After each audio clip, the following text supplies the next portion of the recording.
अस्सलामुअलैकुम।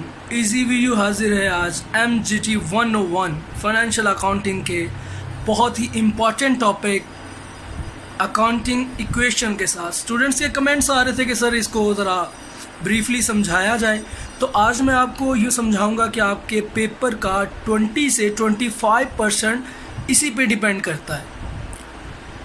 तो topic start करने से पहले आप इस चैनल को सब्सक्राइब और इस वीडियो को अगर आपको समझ आए तो लाइक लाजमी कीजिए। तो आइए चलते हैं वाइट बोर्ड पे, जहाँ पे मैंने इस टॉपिक को थोड़ा स्केच आउट किया हुआ है। तो आइए चलते हैं वाइट बोर्ड पे जी। तो स्टूडेंट्स, ये अकाउंटिंग इक्वेशन जैसे कि आपको पता है, assets is equal to liabilities plus owners equity. Owners equity को कैपिटल भी कहते हैं, तो वही लिखा हुआ है मैंने, ठीक है जी। इसके बाद आपको मैंने बताया था कि ये बिल्कुल इक्वेशन की तरह है। अगर आपको इसमें से लाइबिलिटीज़ फाइंड करनी है तो ऑनर्स इक्विटी यानी कैपिटल इस साइड पे आके माइनस में आ जाएगा, तो लाइबिलिटीज़ बाकी बच जाएंगी। अगर कैपिटल फाइंड करना है तो आपको लाइबिलिटीज़ इस साइड पे ले आनी है, तो कैपिटल बच जाएगा। क्लियर? ये आपने याद रखना है। इक्वेशन एक ही है, उसको आपने मॉडिफाई करना है according to your need. Okay जी। इसके बाद है जी, एसेट्स होते क्या क्या हैं, वो कुछ लिस्ट मैंने लिखी है यहाँ पे, ये रही, ये आपकी एसेट्स की लिस्ट है। कैश, बिल्डिंग, मशीनरी, डेटर्स वो बंदे जिनसे पैसे लेने होते हैं। गुडविल, जैसे किसी भी कंपनी की रेपुटेशन जो साख होती है उसे गुडविल कहते हैं। रिसीवेबल्स जितने भी हैं वो सारे आपके एसेट्स हैं। अब इनकी अमाउंट गिवन होगी, साथ में लाइबिलिटीज़ या तो क्रेडिटर्स होते हैं या पेएबल्स होते हैं। जिसके साथ भी पेएबल लिखा है या क्रेडिटर, जिस बंदे के हमने पैसे देने हो वो क्रेडिटर कहलाता है। तो ये पेएबल्स और क्रेडिटर्स लाइबिलिटीज़ हैं। अब जो भी एसेट्स दिए हों, लाइबिलिटीज़ दिए हों, तो मेरा ख्याल है आप इजी से कैपिटल फाइंड कर लोगे। ये फार्मूले आपके सामने लिखे हुए हैं। क्लियर? एसेट्स और लाइबिलिटीज़ गिवन हो तो आप कैपिटल फाइंड कर लोगे, एसेट्स और कैपिटल दिया हो तो आप लाइबिलिटीज़ फाइंड कर लोगे। यानी दो चीज़ें गिवन होंगी, एक चीज़ आपको फाइंड करनी पड़ेगी। अब क्वेश्चन कैसे आता है, वो क्वेश्चन में कुछ एसेट्स लिखे होते हैं, कुछ लाइबिलिटीज़ लिखी होती हैं, और वो आपसे कहता है कि भाई मिसिंग वैल्यू फाइंड करो।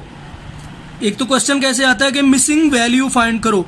मिसिंग वैल्यू के लिए क्या है, आपने एसेट्स को भी जमा कर लेना है, और अगर लाइबिलिटीज़ गिवन है तो लाइबिलिटीज़ को भी जमा कर लेना है।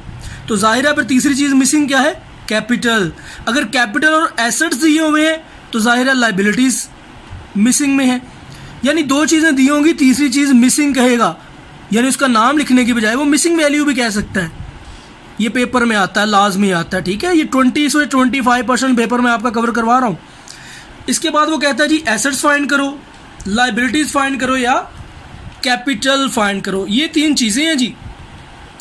अब मेरा ख्याल है इसमें से मुश्किल कुछ नहीं होना चाहिए आपके लिए। ये सारे का सारा स्केच मैं आपको शो करवा देता हूँ, ये रहा। क्लियर? या आप लोगों के लिए स्पेशल वाइट बोर्ड ख़रीद के लाना पड़ा मुझे। तो ये अकाउंटिंग इक्वेशन है। ये 20 से 25% पेपर है आपका सारा। अब कैलकुलेटर आपके पास होगा, अपने बुक में से देखें, हैंडआउट्स में से देखें, पास पेपर में से देखें, वो क्वेश्चन इनको आप सोल्व कर रहे हैं। एसेट लाइबिलिटीज़ के हिसाब से कैपिटल फाइंड करें, कैपिटल और लाइबिलिटीज़ के हिसाब से एसेट्स फाइंड करें। अगर लाइबिलिटी फाइंड करनी है तो एसेट और ऑनर इक्विटी यानी कैपिटल गिवन होगा। तो डिपेंड करता है आप पे, आपने ये समझना है। अगर आपको अभी भी समझना है तो आप कमेंट में पूछ सकते हो, लेकिन आपको चाहिए कि अपना क्वेश्चन देखो अपने पास पेपर में से। आई गारंटी कि आपका 20 से 25% पेपर इसी इक्वेशन से रिलेटेड आता है, एसेट लाइबिलिटी से रिलेटेड। और इसको गो थ्रू लाजमी करना, क्योंकि नेक्स्ट लेक्चर में हम लोग अकाउंटिंग साइकिल पढ़ेंगे और आपको जनरल एंट्रीज पास करना सिखाई जाएंगी।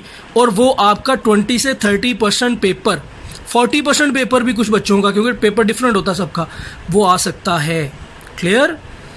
तो अगर आपको आज के सब्जेक्ट की समझ आई है तो इस वीडियो को लाइक करें, इस टॉपिक के हवाले से इस वीडियो को सब्सक्राइब भी करें और शेयर भी करें। आपसे मुलाकात होगी अगले लेक्चर में, जहां हम अकाउंटिंग की जर्नल एंट्री समझेंगे इंशाल्लाह। तब तक के लिए अल्लाह हाफिज़।